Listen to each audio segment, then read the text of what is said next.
Imagine discovering a flaw in capitalism, not corruption, not greed, not moral decay, but a mathematical error, an imbalance hidden in plain sight. An accounting rule that quietly guarantees that consumers will never quite have enough money to buy what the economy produces. And imagine believing you could fix poverty with an equation. In the early 20th century, one engineer looked at the industrial world and concluded that the financial system itself was structurally defective.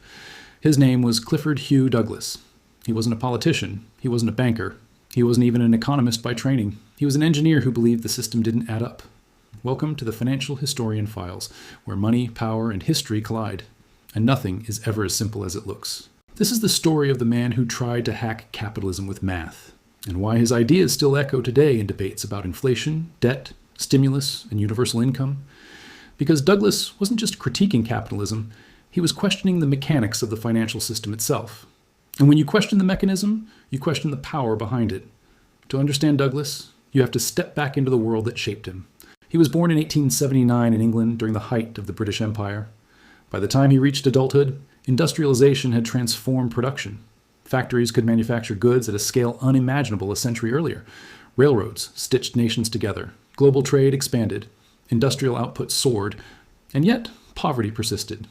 Despite technological progress, despite mass production, despite empire, millions lived precariously. The early 1900s were marked by labor unrest, wage instability, and economic volatility. Then came World War I, a conflict that mobilized entire economies, demonstrated immense productive capacity, and left Europe financially shattered. Douglas worked as a chief engineer in various industrial enterprises, including aircraft manufacturing during the war. It was there, examining company accounts, that he claimed to notice something peculiar.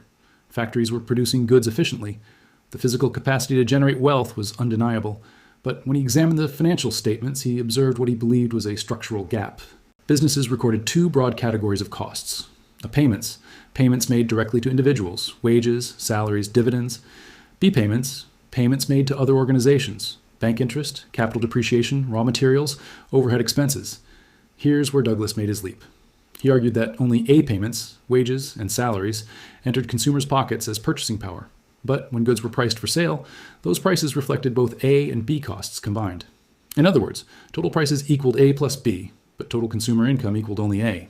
Therefore, according to Douglas, the financial system always produced more prices than purchasing power. The implication was radical. Even if factories operated perfectly, even if workers were efficient, even if goods were abundant, consumers as a whole would never have enough income to purchase all the output without borrowing.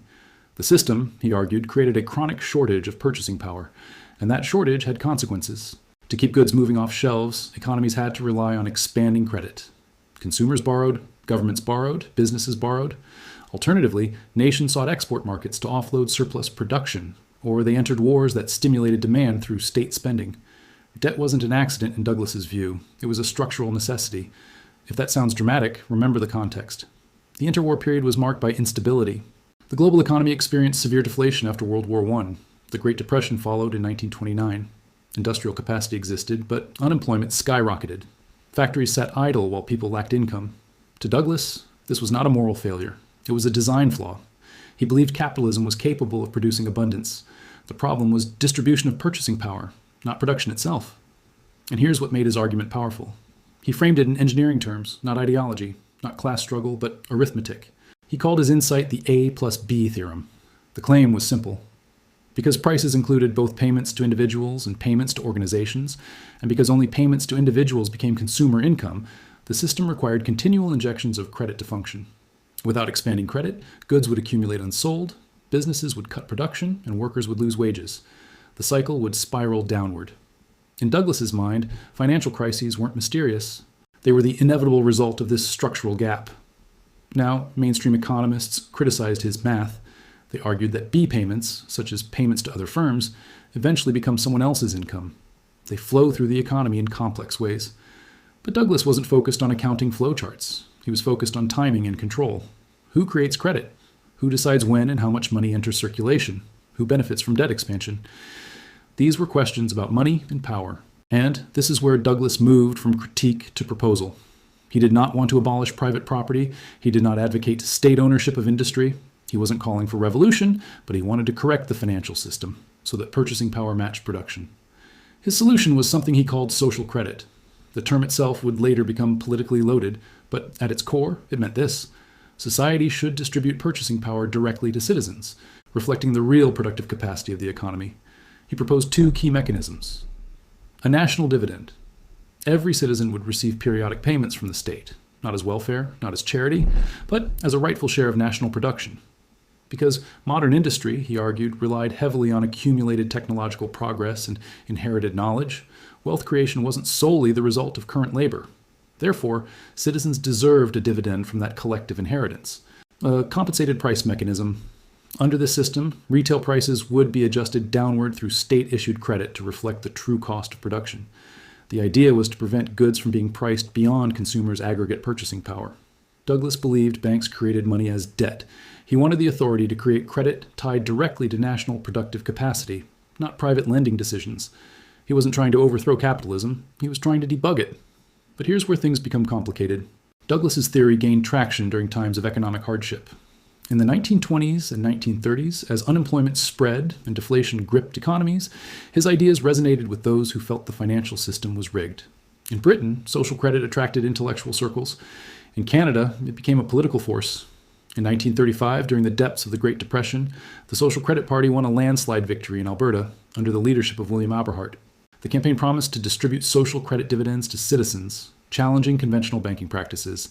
Now this was no longer theoretical, it was political. And politics is where elegant equations meet institutional power. Alberta's government attempted to implement reforms inspired by Douglas's ideas.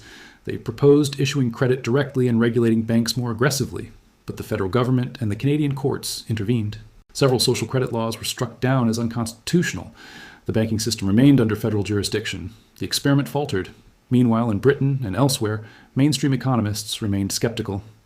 John Maynard Keynes dismissed Douglas's framework as confused.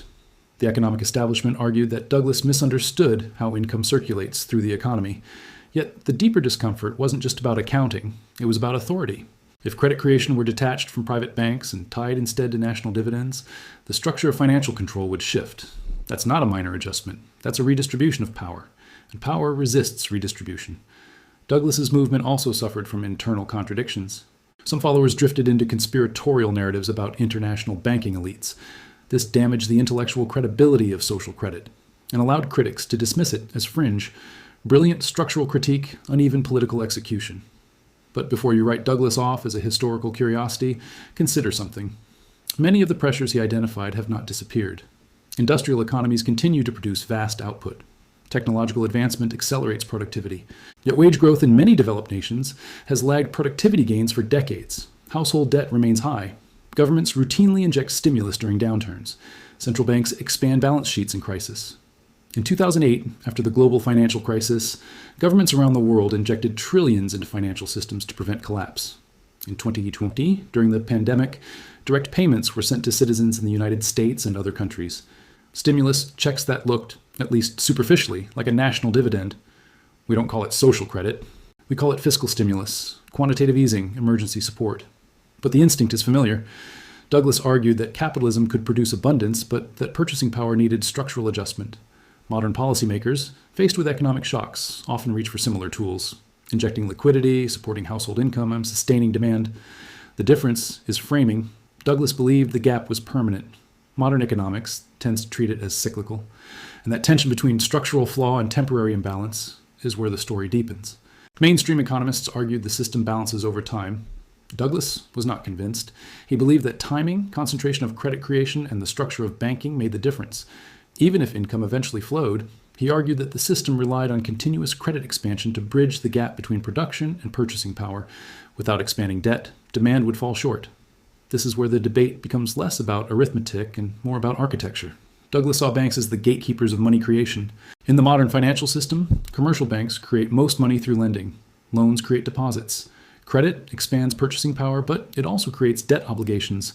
That debt must be serviced. That servicing requires future income. Douglas believed this dynamic embedded instability. If consumers must continually borrow to purchase what industry produces, then the system is permanently dependent on expanding credit. When credit tightens, recession follows. When debt burdens grow too heavy, crisis erupts. Sound familiar? Look at the 2008 global financial crisis. Years of expanding credit, particularly in housing, fueled consumption and asset prices. When credit markets froze, purchasing power contracted rapidly. Demand collapsed. Unemployment surged. Governments intervened with massive liquidity injections. Was that proof of Douglas's theorem? Not exactly. But it demonstrated something he intuitively grasped. Modern economies are deeply credit dependent. Now step back. Douglas wasn't arguing that capitalism couldn't produce wealth. He believed it produced abundance more efficiently than any previous system. His concern was distribution of purchasing power within that system. He saw industrial society as increasingly automated. Machines amplified productivity. Technological progress compounded over generations. If output grows faster than wages tied to labor, then labor income alone may not distribute sufficient purchasing power. This idea reappears today in discussions about automation and artificial intelligence. If machines perform more tasks and capital owners capture disproportionate gains, how should purchasing power be distributed? Douglas's answer was blunt. Distribute a dividend reflecting national productive capacity. He believed every citizen had a claim to the cultural inheritance of accumulated technology and knowledge, not charity, not redistribution based on need, but a structural dividend. If that sounds like universal basic income, it's because the conceptual overlap is obvious. The difference is philosophical framing. Douglas rooted his proposal in accounting logic rather than social justice rhetoric. But here's where we need precision. Douglas's A plus B theorem does not hold cleanly under modern macroeconomic analysis. National income accounting shows that total output equals total income in aggregate. Every cost becomes someone's income. The system balances at a macro level. Yet that macro balance does not eliminate instability. Income distribution can skew. Debt can expand faster than wages. Asset prices can inflate disproportionately. Economic bubbles can form when credit growth outpaces real productivity. These are not mathematical impossibilities, they are historical patterns. Douglas may have oversimplified the mechanics, but he identified a recurring tension. Production capacity often expands faster than the broad distribution of purchasing power. That tension does not automatically produce collapse, but it shapes policy. In the 1930s, amid the Great Depression, unemployment in the United States reached roughly 25%. Factories stood idle. Agricultural output was abundant, yet millions lacked income. It felt like a system capable of producing wealth, but unable to distribute it efficiently. Governments responded with deficit spending, public works programs, and monetary expansion. Eventually, wartime mobilization absorbed excess capacity. Douglas interpreted such events as evidence that credit expansion was required to bridge structural gaps. Mainstream economics later framed them as cyclical demand shocks corrected through fiscal and monetary policy. Different language, similar tools. Fast forward to the 21st century. After 2008, central banks engaged in quantitative easing on an unprecedented scale. Balance sheets ballooned. Interest rates fell to historic lows. Asset prices recovered. Critics warned of inflation. Instead, inflation remained subdued for years. But asset inflation surged. Housing prices rose. Stock markets climbed. Wealth inequality widened. If there were a gold medal for financial denial, policymakers would still be on the podium. But denial isn't the full story. Policymakers were navigating a credit-dependent system under stress. Their goal was not purity, it was stability. Then came 2020. Governments around the world sent direct payments to citizens. In the United States, stimulus checks were deposited directly into bank accounts. Enhanced unemployment benefits supplemented income. Central banks coordinated with fiscal authorities in ways that blurred traditional boundaries. Douglas would have recognized the mechanism instantly, a direct injection of purchasing power. The difference was justification. It was framed as emergency support, not structural correction. When inflation spiked in 2021 and 2022, critics argued that excessive stimulus had overheated demand. Central banks raised rates aggressively. Credit conditions tightened. The system recalibrated. Here's the key insight. Modern financial systems are adaptive. They expand credit during downturns. They tighten during inflationary surges. They oscillate between stimulus and restraint. Douglas believed the gap was permanent and required structural reform. Modern policy treats instability as cyclical, not inherent. Which interpretation is correct? History suggests that while capitalism does not contain a simple arithmetic flaw, it does generate periodic imbalances. Credit expands, economic bubbles form, asset prices detach from fundamentals, financial mistakes accumulate, then correction follows. What Douglas did, perhaps unintentionally, was force attention onto the relationship between production, purchasing power, and control over credit creation. That relationship is not neutral. Money is not simply a medium of exchange. It is a claim on resources. Whoever controls its creation influences who can act, invest, consume, and accumulate real wealth. Douglas challenged the concentration of that control. He argued that financial systems should serve productive capacity, not constrain it. That purchasing power should reflect society's ability to produce. That poverty in industrial societies was less about scarcity and more about design. Was he right? Not entirely. Was he irrelevant? That purchasing power should reflect society's ability to produce. That poverty in industrial societies was less about scarcity and more about design. Was he right? Not entirely. Was he irrelevant? Absolutely not. His political movement faded. The Alberta experiment failed to transform national banking structures. Mainstream economics moved on. Social credit became a historical footnote. But the questions he raised never disappeared. Why does debt expand persistently in modern economies? Why do governments intervene to support demand during downturns? Why do central banks assume such central roles during crisis? Why does the financial system seem stable only when credit is expanding? These are not fringe questions. They are core to understanding the global financial system. And here's the uncomfortable truth. Every economic system claims efficiency. Few openly acknowledge that they also allocate power. Control over credit creation shapes business cycles. It shapes asset ownership. It shapes who benefits from inflation and who bears its cost. It influences who gains during expansion and who suffers during contraction. Douglas tried to solve poverty with an equation. He believed the flaw was mathematical, but what he exposed was political.